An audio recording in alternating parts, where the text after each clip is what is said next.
What's the justification for raising the numbers for the semis and the final at Wembley? Well, good morning, and thank you for inviting me.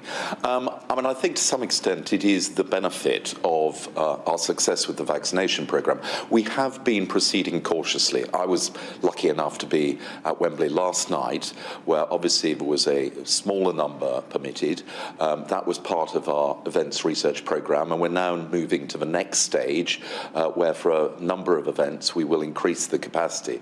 But at every stage we're obviously listening to the scientific advice, and we won't do anything that will put public health at risk. And even though the capacity is going up, people will still be required to demonstrate that they've either had 2 vaccinations or that they've had a negative COVID test. Yeah, but UEFA and FIFA officials being allowed into the country quarantine free, and they will be at Wembley. The World Health Organization is saying they're quite anxious about the whole idea. Well, we have listened very carefully to our own scientific advisors. They are content that we can move to this next stage. Yes, there will be some people coming in, but they will be coming in to attend the game. They'll be under the strict restrictions as to what else they can do. And we have measured these things very carefully. And we won't do anything that will put our success at risk. But as I say, I think we are now at the stage where we can look forward to some relaxation. If this pilot works, then hopefully we can expand it in due course. I want to talk about that, if I may, the Events Results Programme, as it's called, ERP, for the benefit of my viewers. So far, there's been a series of mass event trials, including the FA Cup final at Wembley, of course, the Brits, the Snooker World Championships. What are the findings of that report? Well, the initial findings were very encouraging, and we're going to be publishing the full analysis before we take the next step, which hopefully we will be able to do in July. And we've said that we will make that report public. But it's a complicated exercise. It needs a lot of analysis, and obviously we want to be absolutely confident of the findings before we publish. Why is it complicated? Either lots of people didn't get COVID as a result of going to these events, or they did. Well, obviously that's the headline, but you do actually need to look and see, whether or not there was transmission, the age groups, how it appeared that it was spread. These are technical and complicated events which are to test the success we have had of containing the virus, and to make sure that as we move to relax further, we're not going to put that at risk. And I think that people would expect us to carry out a very thorough analysis. We've always made plain that we will publish, and we will publish before we announce the next steps. Yeah, but this has been going on for ages, hasn't it, Mr. Whittingdale? And you knew who was there because they were checked quite thoroughly before they went to these events. You knew what age groups they were. You knew whether subsequently they had COVID or not because they were tested. Why can't, given that it was successful, why can't things like theatres and other events open up now? Lord Lloyd Webber says apparently the report has recommended opening theatres. Well, I can completely understand why Lord Lloyd Webber would like to see theatres reopened. We would all like to see theatres reopened, but we are proceeding cautiously. We have selected a small number of events as part of the Events Results Programme, and we are now looking at those findings, and if they are positive, then I very much hope that we will be able to move to step 4. It has been delayed because obviously there was an increase in the numbers, particularly of the new Delta variant, but we are extremely hopeful that come July the 19th we will be able to move to step 4, and that everybody will be able to go back to the theatre. I knew you were going to say the Delta variant, so I looked up the figures. 1 in 125 reported deaths the week ending the 11th of June, the lowest in 8 months. And certainly that does take into account the Delta variant. So again, I put it to you, the nightclub industry, the theatre industry, so the festival industry is on its knees. They need to see this report. You have it, and you won't show it to them.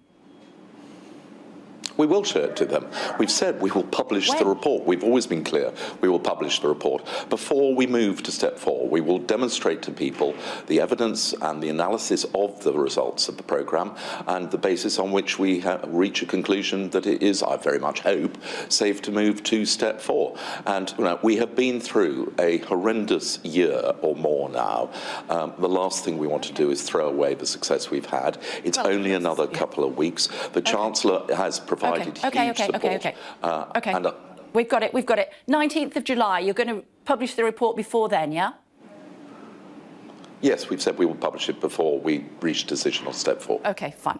Talk to me about holiday destinations. Where are we as far as that is concerned? Looking at the figures, our figures in the UK are much worse than most of mainland Europe and Malta. Are we expecting several European countries to go onto the green list later on in the week? Well, we've said that we will be looking later in the week to make revisions to the green list, and I hope that we can put more countries onto it. I quite understand why people want to go on their summer holidays. I would say to them that you can have a great holiday in Britain, and I think a very large number of people will decide this year that that's what they will do.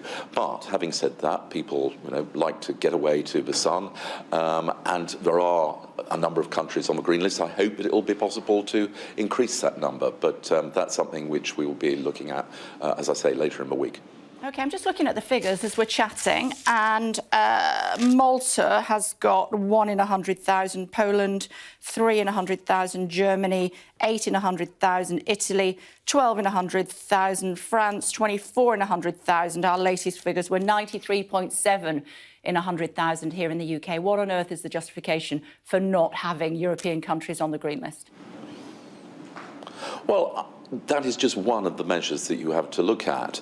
There are, of course, others. We are way ahead of any other country in Europe in terms of the proportion of our population that are vaccinated, and that offers a degree of protection. And as we've seen, these figures can change quite quickly. We were sadly forced to put Portugal temporarily back onto the amber list because of the case rate there. So, these are expert decisions by the scientists. They make recommendations to government, and it takes account of a range of factors. OK, well, I'm sure you understand and appreciate the frustration of the travel industry. Lots of them are demonstrating later on today. They're also planning to sue you. You can understand their frustration, can't you? Of course I can understand their frustration, not just of people whose business is the holiday industry, but also the millions of people who want to get away. And I very much hope that we will soon be at a position where that we will begin to return to normality. I think international travel is going to continue to be perhaps one of the more challenging areas in terms of resuming normal life, but we are all working towards that. Nobody wants to force people to stay in this country or wants people not to be able to go to the theatre again, and we are moving in the right direction. Are you confident that if people want to go overseas, Costa del Sol or wherever this summer, that they will be able to? I'm certainly hopeful. That is something which we are keeping under constant review.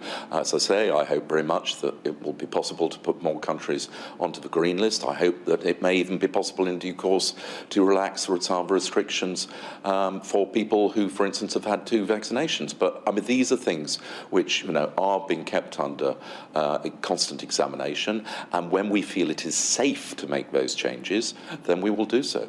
Yeah, of course, we've been able to do that for UEFA and FIFA officials, haven't we, coming to the football? David Davis has called that morally inconsistent. Well, we've always said that for some people who are important players, for instance, we've had special terms. So people who want to go on holiday are not important, is that what you're saying? No, of course not. But we're talking a very limited number of people who are coming in, and they're also subject still to quite significant restrictions. They're not just able to come in and travel around Britain. They come in to attend a match and then go away again. We wouldn't have been able to host the tournament at Wembley if we hadn't allowed the players and people associated with the teams to come in to do so. You are allowing chanting at matches, particularly at Wembley, but 7 people can't sing hymns together inside. Well, I mean, we have said that professional choirs can now sing, amateur choirs can sing outside, but as I say, we are proceeding cautiously. I very much understand that amateur choirs are very popular. A lot of people enjoy singing. I quite enjoy singing, and I hope that we'll get to the point where people can resume those kinds of activities. But I think most people watching this will feel that the government is right to proceed cautiously and do nothing to put at risk the huge success that we have had in terms of beating this virus. Trust me, you wouldn't want to hear me singing, Mr. Whittingdale. A quick question about Channel 4 before I let you go. To what question is the answer privatise Channel 4? Well, there has been a huge transformation in the way in which people watch TV, with a lot of new entrants, which is fantastic news for the viewer. You now have a choice between Sky and Netflix and Amazon and Apple, as well as the traditional public service broadcasters. Channel 4 has a very special place amongst the broadcasters. It has been hugely successful, but with that kind of competition coming on, in order to sustain it over the long term, we think it will need investment. It will need capital to invest in programming, and it is subject to really quite strict limitations whilst it is in public ownership. So we have said that it's the right time to think about a future model for the ownership of Channel 4, which will make sure that it continues to go on providing that very distinctive content and serving the public service remit which it has way into the future. Why would you want to get rid of it when it's had its best financial year last year ever? Well, we don't want to get rid of it. We want to sustain it. This is about making sure that it has a long-term future in a very different world to the one which most people are familiar with. We are looking at the ownership possibilities. One of the requirements, I think, over the coming years is that Channel 4 needs to have access to the kind of capital investment. It is, in order to retain viewers, you do need investment in good content. Okay. And with some of the new entrants, Netflix and Amazon, they are spending huge amounts more than Channel 4 is able to do, and an alternative ownership model may make it possible for them to access the kind of money to continue to provide great programming. OK. I'm being told that you have to go. Just wanted to ask you very quickly, how was the football last night? You were at the stadium, weren't you? I was. There are some benefits of being a DCMS minister. Obviously, it was a great result. I was delighted that England won. I'm looking forward. I don't think I will probably manage to get there again, but I shall certainly be watching the match next week, and hopefully we'll go all the way.